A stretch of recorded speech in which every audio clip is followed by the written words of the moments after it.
जय राम जी की। श्री वाल्मीकि रामायण अरण्य कांड 24वां सर्ग।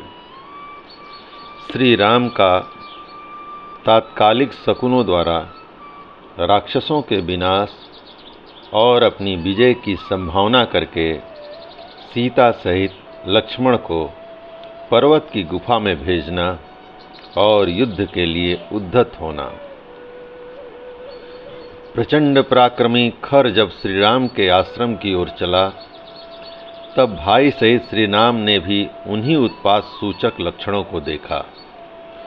प्रजा के अहित की सूचना देने वाले उन महाभयंकर उत्पातों को देखकर श्री रामचंद्र जी राक्षसों के उपद्रव का विचार करके अत्यंत अमर्ष में भर गए और लक्ष्मण से इस प्रकार बोले, महाबाहो, ये जो बड़े बड़े उत्पात प्रकट हो रहे हैं, इनकी ओर दृष्टिपात करो।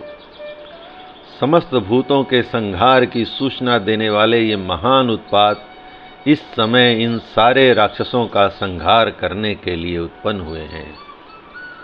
आकाश में जो गधों के समान धूसर बण वाले बादल इधर उधर विचर रहे हैं, वे प्रचंड गर्जना करते हुए खून की धाराएं बरसा रहे हैं।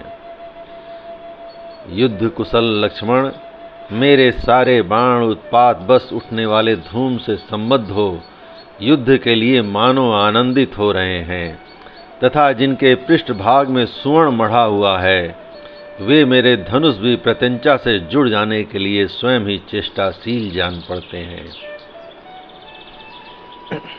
यहाँ जैसे जैसे वनचारी पक्षी बोल रहे हैं, उनसे हमारे लिए भविष्य में अभय की और राक्षसों के लिए प्राण संकट की प्राप्ति सूचित हो रही है।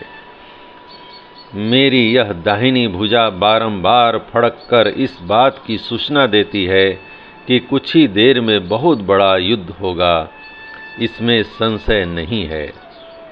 सूरवीर लक्ष्मण, परंतु निकट भविष्य में ही हमारी विजय और शत्रु की पराजय होगी, क्योंकि तुम्हारा मुख कांतिमान एवं प्रसन्न दिखाई दे रहा है। लक्ष्मण, युद्ध के लिए उद्यत होने पर जिनका मुख प्रभाहीन हो जाता है, उनकी आयु नष्ट हो जाती है। गरजते हुए राक्षसों का यह घोर नाद सुनाई देता है तथा क्रूर कर्मा राक्षसों द्वारा बजाई गई भेरियों की यह महाभयंकर ध्वनि कानों में पड़ रही है। अपना कल्याण चाहने वाले विद्वान पुरुष को उचित है कि आपत्ति की आशंका होने पर पहले से ही उससे बचने का उपाय कर ले।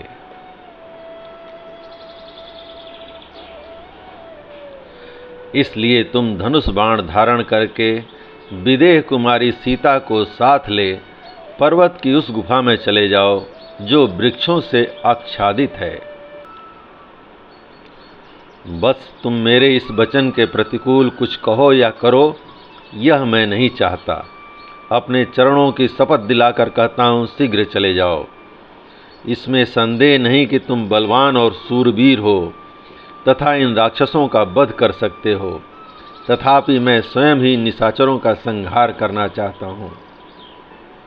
इसलिए तुम मेरी बात मानकर सीता को सुरक्षित रखने के लिए इसे गुफा में ले जाओ। श्री रामचंद्र जी के ऐसा कहने पर लक्ष्मण धनुष बाण ले सीता के साथ पर्वत की दुर्गम गुफा में चले गए। सीता सहित लक्ष्मण के गुफा के भीतर चले जाने पर श्री रामचंद्र जी ने हर्ष की बात है, लक्ष्मण ने शीघ्र मेरी बात मान ली और सीता की रक्षा का समुचित प्रबंध हो गया, ऐसा कहकर कवच धारण किया। प्रज्वलित आग के समान प्रकाशित होने वाले उस कवच से विभूषित हो श्री राम अंधकार में प्रकट हुए महान अग्निदेव के समान शोभा पाने लगे। पराक्रमी श्री राम महान धनुष एवं बाण हाथ में लेकर युद्ध के लिए डटकर खड़े हो गए और प्रत्यंचा की टंकार से संपूर्ण दिशाओं को गुंजाने लगे। तदंतर श्री राम और राक्षसों का युद्ध देखने की इच्छा से देवता, गंधर्व, सिद्ध और चारण आदि महात्मा वहां एकत्र हो गए।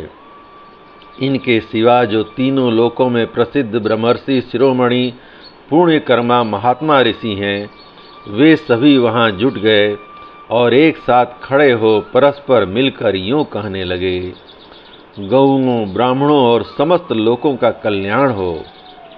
जैसे चक्रधारी भगवान विष्णु युद्ध में समस्त श्रेष्ठ असुरों को परास्त कर देते हैं, उसी प्रकार इस संग्राम में श्री रामचंद्र जी पुलस्त्य निशाचरों पर विजय प्राप्त करें।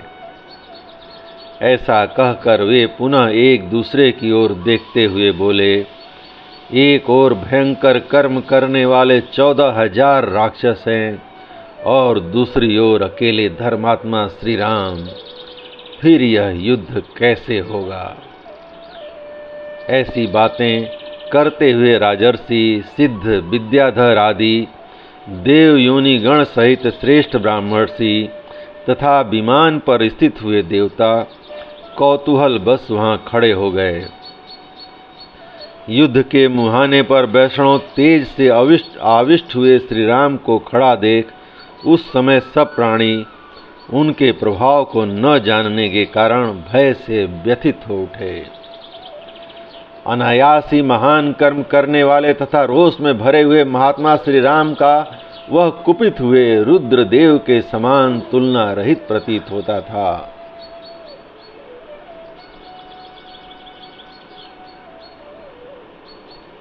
जब देवता, गंधर्व और चारण पूर्वोक्त रूप से श्री राम की मंगल कामना कर रहे थे, उसी समय भयंकर ढाल, तलवार आदि आयुधों और ध्वजाओं से उपलक्षित होने वाली निशाचरों की वह सेना गंभीर गर्जना करती हुई चारों ओर से श्री रामचंद्र जी के पास आ पहुंची।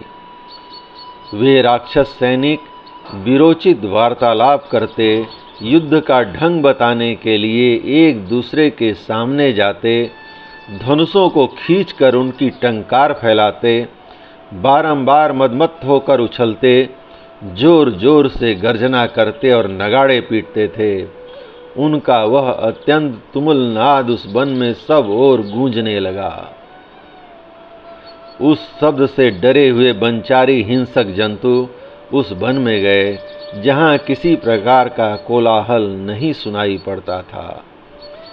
वे वन्य जंतु भय के मारे पीछे पीछे फिरकर देखते भी नहीं थे। वह सेना बड़े वेग से श्री राम की ओर चली। उसमें नाना प्रकार के आयुध धारण करने वाले सैनिक थे।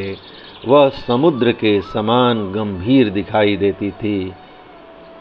युद्ध कला के विद्वान श्री रामचंद्र जी ने भी चारों ओर दृष्टिपात करते हुए खर की सेना का निरीक्षण किया और वे युद्ध के लिए उसके सामने बढ़ गए। फिर उन्होंने तरकस से अनेक बाण निकाले और अपने भयंकर धनुष को खींचकर संपूर्ण राक्षसों का वध करने के लिए तीव्र क्रोध प्रकट किया।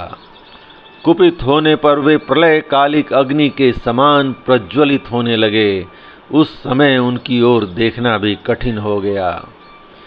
तेज से आविष्ट हुए श्री राम को देखकर वन के देवता व्यथित हो उठे। उस समय रोष में भरे हुए श्री राम का रूप दक्ष यज्ञ का विनाश करने के लिए उद्यत हुए पिनाकधारी महादेव जी के समान दिखाई देने लगा। धनुषों, आभूषणों, रथों और अग्नि के समान कांति वाले चमकीले कवचों से युक्त वह पिशाचों की सेना सूर्योदय काल में नीले मेघों की घटा के समान प्रतीत होती थी। इस प्रकार श्री वाल्मीकि निर्मित आर्ष रामायण आदि काव्य के अरण्य कांड का 24वां सर्ग प्रभु श्री राम की कृपा से पूर्ण हुआ। जय राम जी की।